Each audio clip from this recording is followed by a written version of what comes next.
Dear students, welcome to this course, Advanced Petrology and Geochemistry, for the autumn semester 2020 and 2021.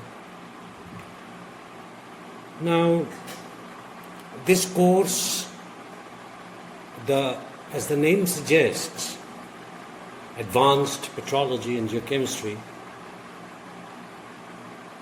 it is impossible to do justice to either petrology or geochemistry in a span of 3 classes per week for 3 months. That roughly adds up to 36 classes at the maximum. It's very difficult to do justice to either advanced petrology or advanced geochemistry.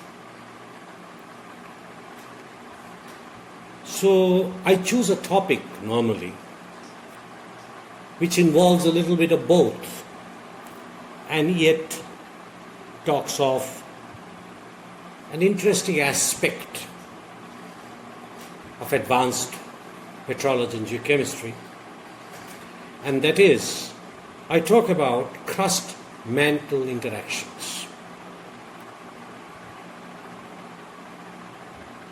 This subject itself, crust-mantle interactions, can be tackled as a semester course because it involves also a lot of different aspects which needs to be integrated into one coherent piece of knowledge.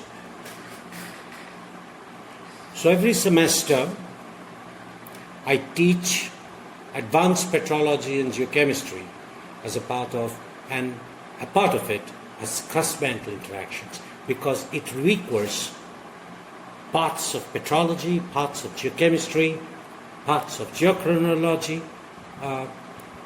also parts of mineralogy, crystallography. So it integrates different subjects into some sort of a nutshell. There is a problem in the MTech class also, and that I should tell you beforehand. You see, in the MTech class, students from different parts of India, they come together in this class. Now, they have been taught in different institutes with different levels, and also at different institutes there are the emphasis of the subject is also very, very diverse. So what happens if I start from a reasonably high level, then some of the students who have not been informed of certain aspects before this class, they feel left out. And at the same time, if I start at a basic level, then students who have done advanced work on this in their master's course, they feel a little bored. So I have to adopt a path in which I teach the course crust-mantle interactions in a way that should be new and comprehensible to the weaker students, not the students who are weaker. It's about students who have not been taught in a fairly high standard, and also for students who have been taught at a fairly high standard, but somehow some of the minor aspects or more tricky aspects have not been taught. Or possibly they have been taught, they have forgotten. But whatever it is, I thought that this course, crust-mantle interaction, in the way I teach, interests both the diverse groups. And I will continue to do that in this semester as well. During the pandemic, we have no physical classes because of different reasons, regulation, government regulations, etc. So the normal marking system is a little bit upset by all this, because there's attendance becomes a complicated thing to control, and there are no mid-semester, no end semester, so it has to be through a progressive examination. So what we will do is, we will fix up, you will be evaluated based on 3 examinations. First and second examinations will be of 30 marks each. I will let you know the approximate time in which I will take the examination, generally after a particular aspect is finished. And the third examination will be about 40 marks. So your marking in all these 3 examinations add up to 100, and that's how I will grade you. I hope you will accept this. This is fair, because I think some students who took time to adapt, they can compensate for this by doing much better in the next examination, and so on and so forth. Now, before I start the course, I seek apology from you, because I have all my life taught on a blackboard. That is my home, a blackboard and a chalk. But this time I'm thrust into this digital platform, and I'm completely at a loss as to how best to work with it. So if someplace, somewhere, you find me incoherent a bit, or maybe I'm going too fast, or maybe I'm going too slow, so please let me know. And I will be delivering this class through Google, Google Class or Google Classroom. So I will update you. Some of you have already registered. All those who have not, please do the send the information to your friends, and they have been sent the mails, but it's okay. But I seek your apology, because this is my first experience on a digital platform, and I don't think I have enough expertise into how to make things better, but I'm trying my best. Hope you will accept my apologies. Since this is my first lecture to you, I think I should be very basic in what I do, so that you can recollect your past experiences, past knowledge, and bring it here, and we can then together move to higher levels. Yeah, but first, let me tell you something that you may already know, but it doesn't matter. It's a recap.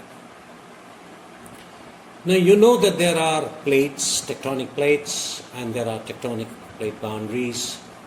There are 3 types of boundaries, as you know. These are called convergent boundaries. And then there are divergent boundaries, and there are transform fault boundaries. So these are the 3 major boundaries. You also know that when you have a divergent boundary, material from the mantle come up and deposit on the Earth's crust. So crust is being created in those parts. Whereas when you have the convergent boundaries, then of course a part of the Earth's lithosphere subducts into the mantle, and so a part of the crust is lost within the mantle, and so in these parts, a part of the crust that grew is lost. That means that the crust is produced at divergent boundaries and crust is destroyed at convergent boundaries. So if melt production from the mantle to the crust is more than the destruction of the crust at the convergent plate boundaries, then you're creating more crust.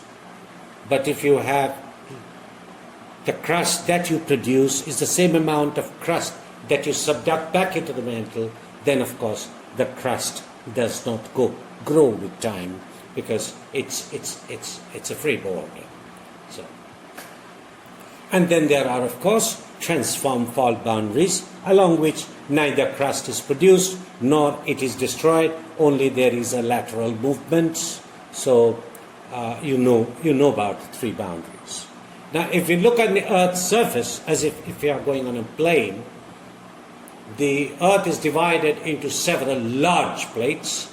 For example, you have the Eurasian plate onto the western part, then you have in the central part you have the Eurasian plate, and south of it you have the Indo-Australian plate. Then in the middle part of this diagram you have the North American plate, which consists of North America, USA, Canada and Greenland. And south of it you have the South American plate, which is essentially consists of South America as the major block. But you already also have, in these plates, you have both continental crust and oceanic crust. Remember, the white part is the oceanic crust and the colored part is the continental crust. And further east, if you move, you see the continuation of the Eurasian plate here. Eurasian plate. And below that, you have the African plate. And south of the African plate, the South American plate, and the Pacific, and of this plate, you have what is called the Antarctic plate. So these are the main large plates that we have. One of the largest plate is the Pacific plate, and all of it is composed of the oceanic crust. All of it is composed of the oceanic crust. Besides these large plates, there are smaller plates, and this, for example, on the western side of the North American plate, you have Juan de Fuca plate, and west of the South American plate, you have the fast-moving Nazca plate, and then between north of the Nazca plate, you have the Cocos plate, and east of the Cocos plate, you have the Caribbean plate. These are relatively smaller plates, and you can see between the Pacific plate and the Eurasian plate, you have another small plate, relatively small. It's called the plate of the Philippines. It's where the South China Sea is very close by. So you have the India showing right at the western part of this map. You have the Himalayan mountain as shown as the Himalayan mountain moves eastward. You have the Arakan Hills, and then you have the Java, Borneo, Sumatra Trench, and there it goes, separates it from the Indo-Australian plate. Westwards of the Indian plate or the Indo-Australian plate, it goes northwest of Saudi Arabia, and then it goes through the Mediterranean boundary between Europe and Africa, and then it goes to the Mediterranean Sea and through the Strait of Gibraltar between Spain here and North Africa, and then it joins up to the Mid-Atlantic ridge right in the middle. Now it is important here just to tell you a few things about that the plate boundaries are not defined all by subduction zones or all by transform faults or all by convergent plate boundaries. You can see the classic, for example, is the Pacific plate. You can see divergent plate boundaries are in blue, convergent plate boundaries are in deeper blue, and transform fault boundaries are in some sort of a lilac color or something like that, close to that, or the violetish or lilac or whatever it is. So these are the transform fault boundaries. Now you can see the Pacific plate as a classic example. Right from the coast of the North America, this curvature here from North America to Eurasia is called the Aleutian Islands. So from here, southern part of Alaska, the Aleutian Islands, then up to Japan, and then following the South China Sea, and then you can see as it goes to Java, Sumatra, this is completely a convergent plate boundary You can see the arrows and you know that it's convergent plate boundary. But southern part of the Pacific plate, you can see that there are also transform fault boundaries in lilac colors plate boundary. And in the most southern part of the Pacific plate, you have the blue colored boundaries. These are divergent plate boundaries, which are offset at different orientation by transform faults, which are in lilac color. So the plates that you see that don't have an uniform subduction or divergence or convergence or transform fault, it's always a combination of the two. And then you can see, this is the Atlantic Ocean between the Africa plate and the Eurasian plate on one side, on the east, and on the west you have the North American and the South American plate, and right through the middle of it you have what is called the Mid-Atlantic Ridge, the very famous Mid-Atlantic Ridge, MAR. All of you have heard, or your teachers must have told you a lot about this. But this is also not a completely convergent plate boundaries, it's offset by transform fault boundaries. And if you look a little bit carefully, in the northern hemisphere and the southern hemisphere, the transform fault movements are just the opposite. I don't know whether you know it, but you can see it a little bit here. You can see the normal fault movements are just the opposite. There is a small island. You see the Greenland right at the top, between the Eurasian plate and the North American plate, the Greenland truncated at the top, and just southeast of Greenland there is a small island, and this island is known as Iceland. Iceland, and its capital, as you know, is Reykjavik. The Mid-Atlantic Ridge, for most of the part, for all of the part, is submarine, but Mid-Atlantic Ridge on Iceland is on land. This is the only part where Mid-Atlantic Ridge is on land. So this is an overview of what you have the different plates. So if you have magmatism at plate boundaries, we call it plate magmatism at plate boundaries. But you also see magmatism and voluminous magmatism within a plate. We will talk about it.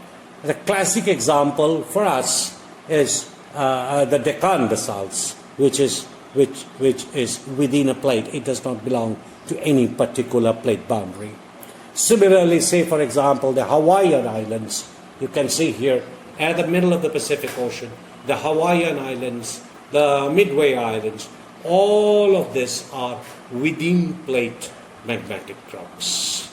So magmatic rocks essentially on the Earth's surface are those that are related to plate boundaries, subduction zones, as well as convergent boundaries or divergent boundaries, and you have volcanism which occurs within the plate and is unrelated to any plate boundary. So the crust mantle system, as you see, is that material from the mantle are melted, and these melts travel upwards, and these are emplaced on the Earth's crust along convergent but divergent plate margins and as within plate, because you know many of them are called plume driven volcanics. So you have within plate magmatism, and you have magmatism which is also at divergent plate boundaries. Convergent plate boundaries also you have magmatism, but that's a different type of magmatism. We will talk all of this in a later section. Okay, we move on to the next section then. This is a diagram all of you are very conversant with. But again, a quick recap. You have the lithospheric plate in gray that moves either away from each other because of Earth's mantle convection as the asthenosphere moves. So you can see that in the central part of the diagram where you see there are arrows are pointing away. So these are, you can see above that, divergent plate boundaries, the section of it. And on either side, this arrow, in the left hand side, this arrow goes down below another arrow that is pointed in the opposite direction. Similarly, you can see to the right of the diagram that the lithospheric plate is subducting below the continental crust, and this you have a crust, classic ocean continent subduction zone, where you also melt a part of the subducting plate. So you have what is called the arc, the volcanic arc, and the place where the oceanic crust is subducting below the continental crust, that's called a trench. So you have melting both at subduction zones, that means convergent boundaries. You have melting also at divergent boundaries. In divergent boundaries, the mantle melts, and we have melts coming onto the surfaces, lava flows. And whereas in the subducting plate, you have the subducting plate being melted, not the mantle, the subducting plate melting, and then you have volcanic rocks forming a ring of fire. This apart, as you can see, the mid-oceanic crust is staggered one way or the other, and that is because of transform fault boundaries, where magmatism is not an important issue, because here the plates just slide past each other and then they have no melting. So we have the convergent boundary, the divergent boundary, and the transform fault boundaries. You have also the island arcs and the trench.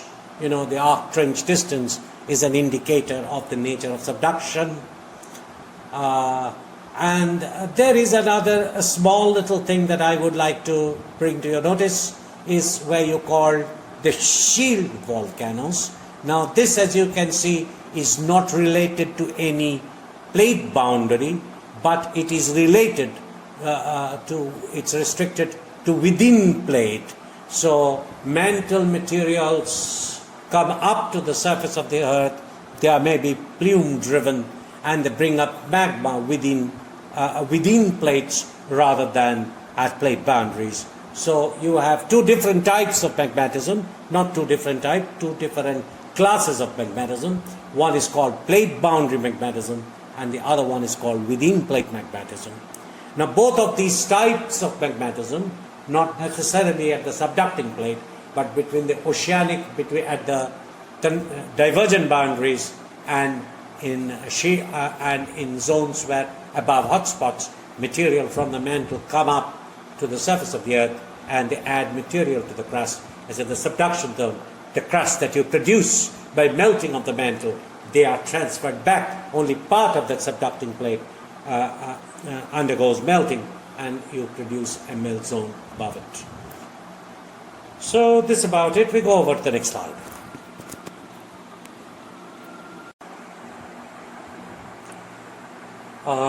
So we were talking a little bit about plate tectonics so far, and as you know, and it has been emphasized, that the crust is essentially formed through melting of the mantle. Now, it is very easy to say, melting of the mantle. How much of the mantle? Or is it that the melting is done from the whole mantle, or a part of the mantle undergoes partial melting, or whether there are parts of some part of the mantle, upper mantle, and some parts of the lower mantle. So these are more complicated questions. What has been the contribution of the total crust formation from lower mantle or upper mantle? It's a very complicated question. But before getting into that, we should first try and understand what are the essential chemical differences between the crust and the mantle. And for this, on the left-hand side of this present PowerPoint, you can see oxygen, element oxygen, constitutes 46.6%, silicon 27.7%, so and aluminium is 8.1%.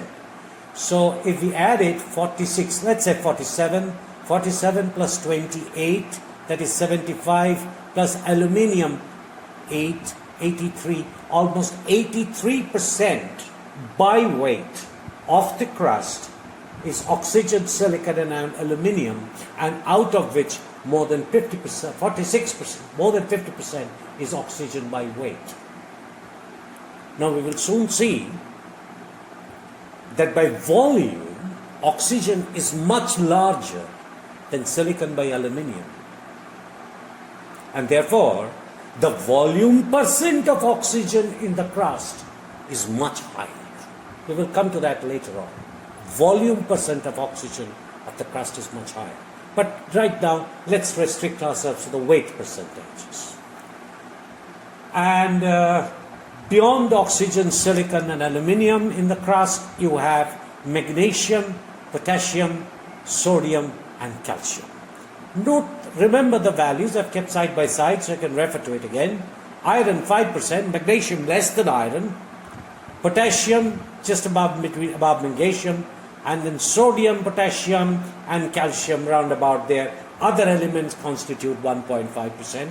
Among other elements, there are rare earth elements, large ion lithophile elements like barium, rubidium, strontium. These are called large ion lithophile elements. These are very much enriched in the crust, and so is the whole gamut of rare earth element and the actinide series of elements represented by uranium, thorium and lead. So these are very much enriched in the crust. Although the values are not given, it is very much enriched in the crust. And look at the mantle by weight, and keeping similarity with the composition of the curve, look at the lower part of the composition of mantle, where oxygen percentage is similar but slightly lower, 44.8. But here is the main difference. Magnesium comes in at the second position. Magnesium comes in at the second position. Silicon is 21.5%. Iron is 5.5%. Remember, in the crust, iron was 5%. And in the mantle, iron is 5.8%. Calcium, you can see compared to the crust, it's slightly lower. Aluminium, 2.2%. So that you can see here, aluminium is way down compared to the crust. And then you have sodium way down compared to the crust. Potassium, 0.03, way down below the crust of the earth. So, if we look at the crust of the mantle, there are subtle differences. The crust relative to the mantle is enriched in sodium, potassium, calcium and magnesium relative to the mantle, relative to the crust. Sorry, I got this wrong. Potassium, sodium and calcium has lower abundances compared to the crust, whereas magnesium is higher. Silicon in the mantle is slightly lower than in the crust, and the oxygen is comparable. So there are major differences between the crust of the mantle. So the top three elements that make up the maximum of the mantle is oxygen, say 45%, magnesium 23%, so 45 plus 23, that gives you 68%, plus 45 plus 23 is 68, 68 plus 12, say 21, say 22, 90% by weight is composed of oxygen, magnesium and silicon. In the crust it was aluminium, oxygen and silicon. So we can see there are major differences. So if you have to talk of a crust-mantle interaction, whether whole mantle melting or part of the mantle melting or whatever it is, we have to take into account that the mantle as a whole has a vastly different composition than the earth. This would reflect also on the mineralogy. So you would have less magnesium-rich minerals in the crust as compared to the mantle. the mantle will be dominated by magnesium, silicon, oxygen elements, whereas the crust would be dominated by silicon, oxygen, aluminium, potassium, and iron.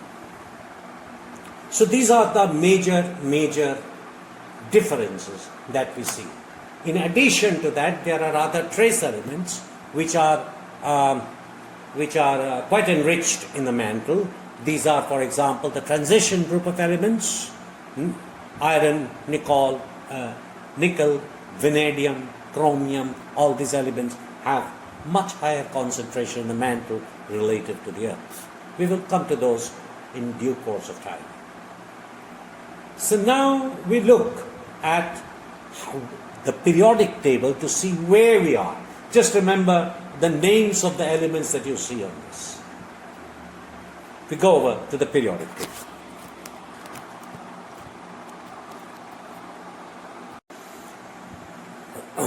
So now we look at the periodic table. Remember the elements. So as you know, you have the periodic table, all of you know very well. It's no use repeating. But just to recap, on the left-hand side, these elements starting from lithium to francium, these are called alkali metals.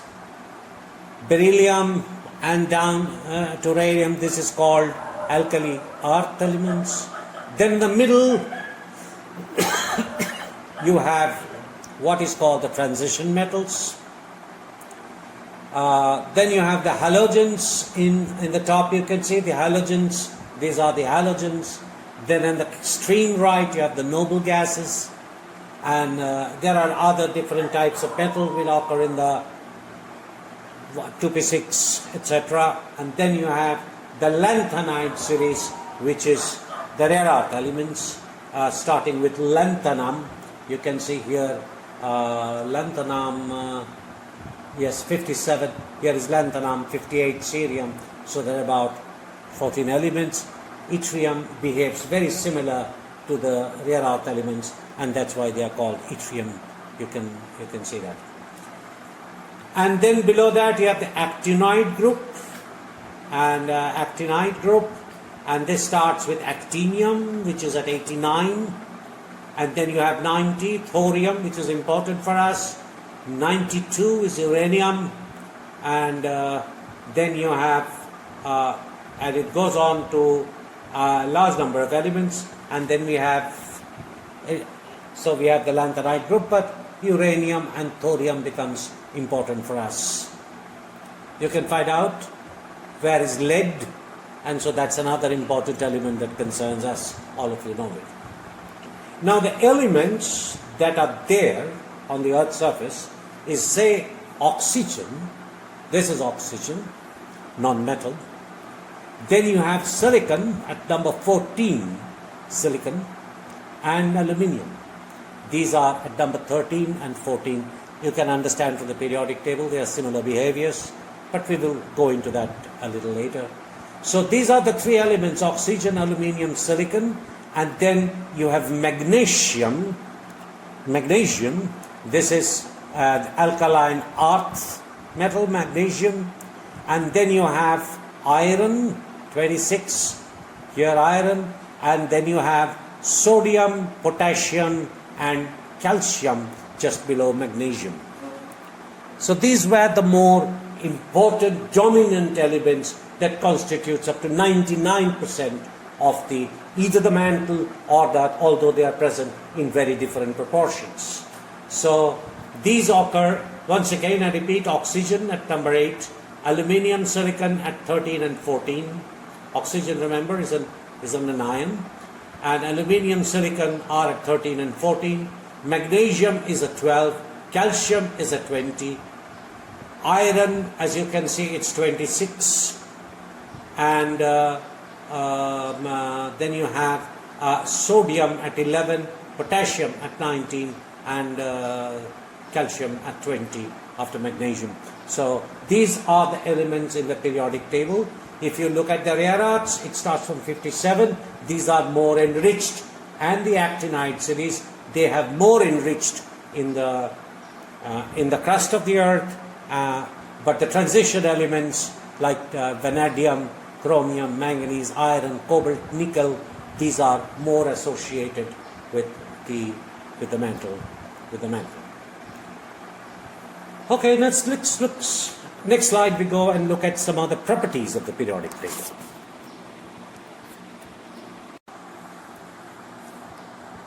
These are some of the properties, how they change across the periodic table.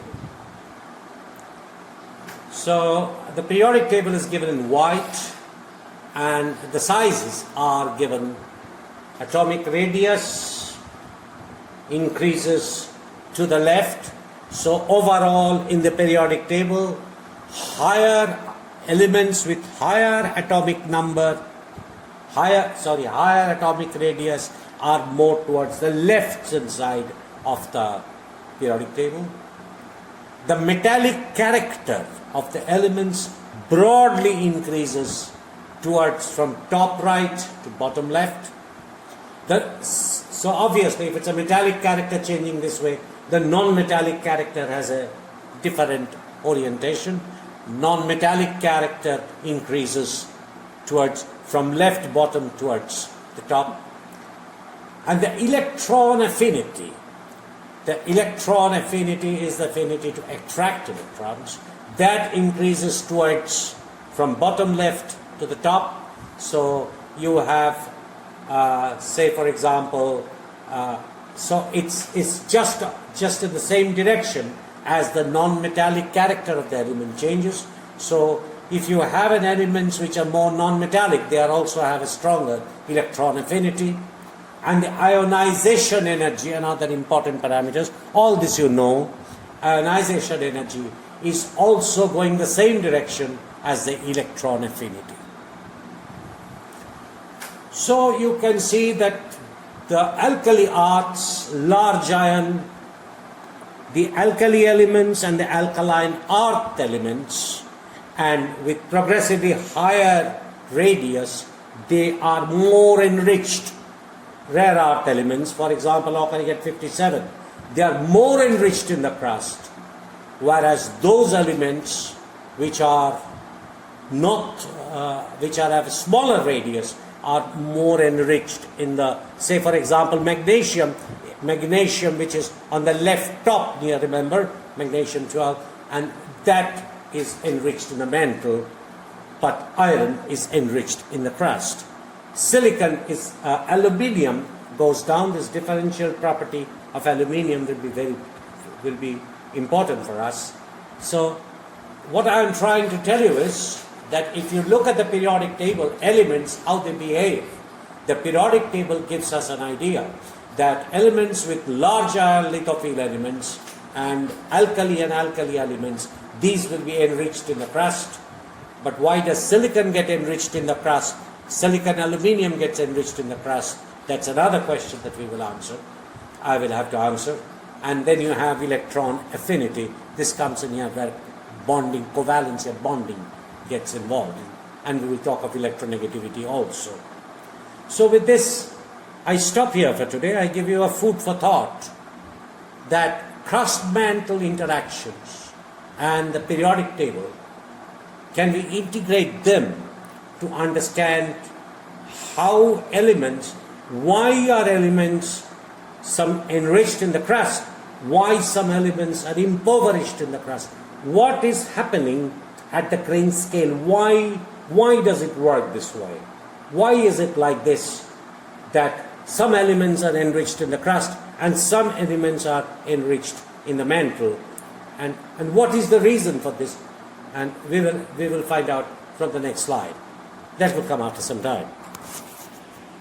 Okay, thank you. If you have any problems, please let me know. Have a look at this section and the other, and in subsequent classes, I will talk in front of the board, so it's not going to be as passive as this. So you can ask, you can see what I'm talking about. But for the moment, if you have any problems with this, you can please write to me in the Google Classroom. I hope all of you have joined. If your friends have not joined, then please ask them to join. Thank you.